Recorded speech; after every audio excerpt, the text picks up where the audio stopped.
We learned earlier this week, hundreds of families statewide that were about to lose their emergency housing granted a bit of a lifeline. Advocacy from Burlington and the surrounding area was likely the driving force behind it. Fox 44's Mike Hoey joins us now live in the studio with more about this aspect. Mike? Well, Lauren, this is just one of the subjects related to shelter that the Burlington City Council Community Development and Neighborhood Revitalization Committee touched upon tonight.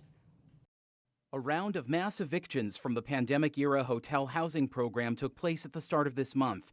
That same day, the City of Burlington and the Chittenden County Homeless Alliance asked for the second deadline, July 1st, to be extended. Our advocacy, from my perspective and from the perspective of others, really modeled this more recent legislation of this week around that specific proposal that we submitted.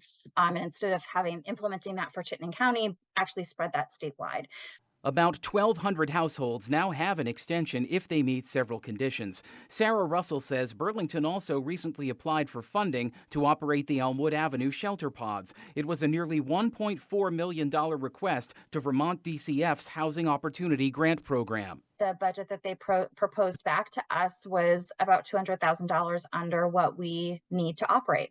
So there will need to, we are in negotiations with them. We haven't settled on a firm amount. I have a meeting with them on Monday.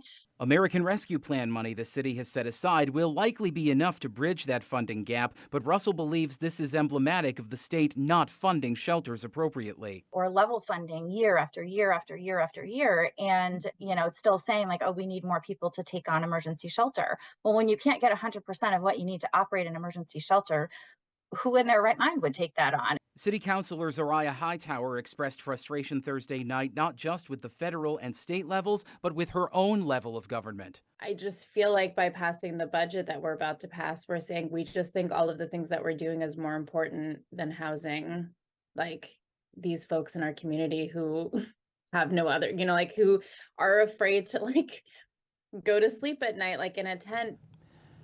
Well, Lauren, the Community Development and Neighborhood Revitalization Committee won't meet again for a while. Its meetings are shifting to the third Tuesday of each month. The next one of those is July 18th. Live in the studio tonight, Mike Hoey, Fox 44 News.